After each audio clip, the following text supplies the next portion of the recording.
જય શ્રી ચેહર માતા।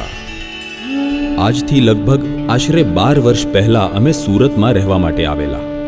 તે સમયે અમારી પરિસ્થિતિ બહુ જ ખરાબ હતી। તે સમયે અમે ભાડાના મકાનમાં રહેતા હતા। અત્યારે જે જગ્યાએ ચેહર માતાનું મંદિર બનાવેલું છે તે જગ્યા પણ અમે વેચી દીધી હતી।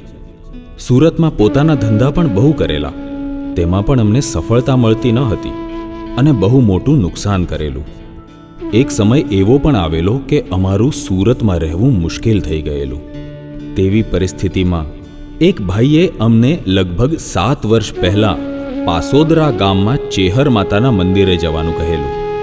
તે સમયે અમે ચેહર માતાના મંદિરે ગયેલા। તે વખતે અમને ચેહર માતાએ ભુવાજીના કોઠે આવીને અમને 50થી 60 વર્ષ પહેલાંનો ઇતિહાસ કહીને અમને સાચો રસ્તો બતાવેલો। તે દિવસથી ચેહર માતા જે બોલી તે બધું જ પાર પાડતી ગઈ। મતલબ કે તે દિવસથી ચેહર માતા અમને ત્યાંથી મળી ગઈ। જે જગ્યા અમે વેચી નાખી હતી તે પણ ચેહર માતાએ પાછી અપાવી દીધેલી। પાસોદરા ચેહર માતાના મંદિરે જે દુઃખી આવે છે તેની મનોકામના ચેહર માતા પૂર્ણ કરે છે। ત્યાં ભુવાજી બળદેવભાઈના બા સમૂબા રાત દિવસ ચેહર માતાની સેવા અને ભક્તિ કર્યા કરે છે। સમૂબા સાક્ષાત ચેહર માનું રૂપ જ છે। પાસોદરા મંદિરે રવિવારે મેળા જેવું વાતાવરણ હોય છે। ત્યાં દર રવિવારે અને મંગળવારે માતાજીની પ્રસાદી ચાલુ હોય છે। અમારા ખરાબ સમયમાં અમારા કુટુંબે અને સગાવહાલાએ પણ અમારો સાથ સહકાર છોડી દીધેલો। આવા સમયમાં અમારા માતૃશ્રી હંસાબેને ચેહર માતા ઉપર વિશ્વાસ મૂકેલો કે માતાજી જીવાડે તો પણ તું અને મારે તો પણ તું। અને એવી દુઃખની વેળાએ નોધારાનો આધાર બની ચેહરમાં આવ્યા અને આપી દીધી અમારા દુઃખને વિદાય। અને જે જગ્યા અમે ચેહર માતાની પાછી લીધી ત્યાં લગભગ 2 વર્ષ પહેલાં ભુવાજી બળદેવભાઈના હાથે મંદિરનું ખાતમુહૂર્ત કરેલું।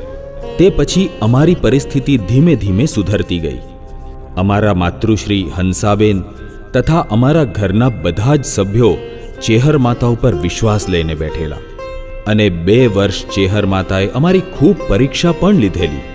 પણ અમારા બધા જ સભ્યોની માતાજી પર અપાર શ્રદ્ધા અને અડગ વિશ્વાસને લીધે ચેહર માતાની આકરી પરીક્ષામાંથી પાર ઉતરી ગયા। ધીમે ધીમે અમારી પરિસ્થિતિમાં સુધારો આવવા લાગ્યો। તે પછી સુરતમાં પોતાનું મકાન અને ગાડીઓ પણ લીધેલા। મંદિરનું ખાતમુહૂર્ત કર્યા પછી મંદિરનું કામકાજ ચાલુ કર્યું અને 10 મહિનામાં જ ચેહર માતાની કૃપાથી મંદિરનું કામકાજ પૂરું થઈ ગયેલું।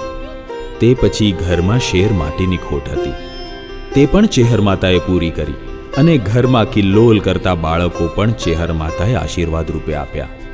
તે પછી ભુવાજીએ માતાજીના મંદિરની પ્રાણ પ્રતિષ્ઠાનું મુહૂર્ત આપેલું। તે મુહૂર્ત ફાગણ વદ ત્રીજ, ચોથ અને પાંચમ, તારીખ 16, 17, 18 માર્ચ 2017 એમ 3 દિવસનો ચેહર માતાજીનો પ્રાણ પ્રતિષ્ઠા મહોત્સવ ખૂબ ભાવ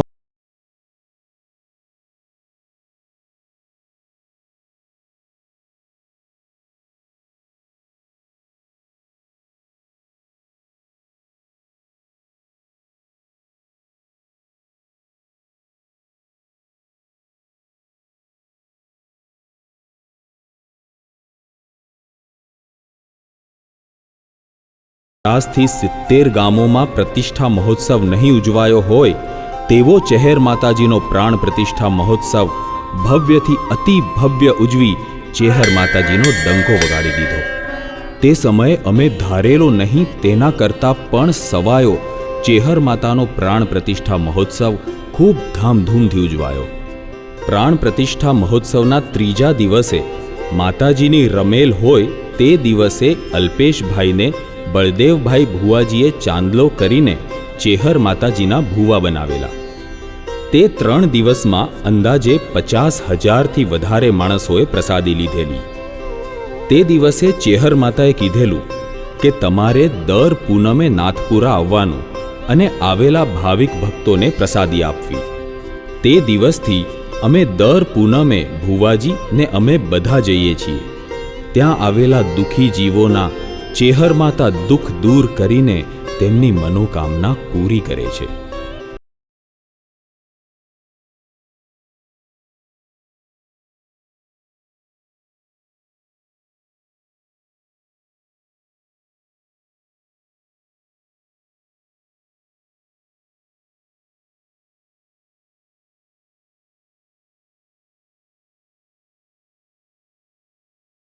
અરે બીજું અમારે શું જોવે?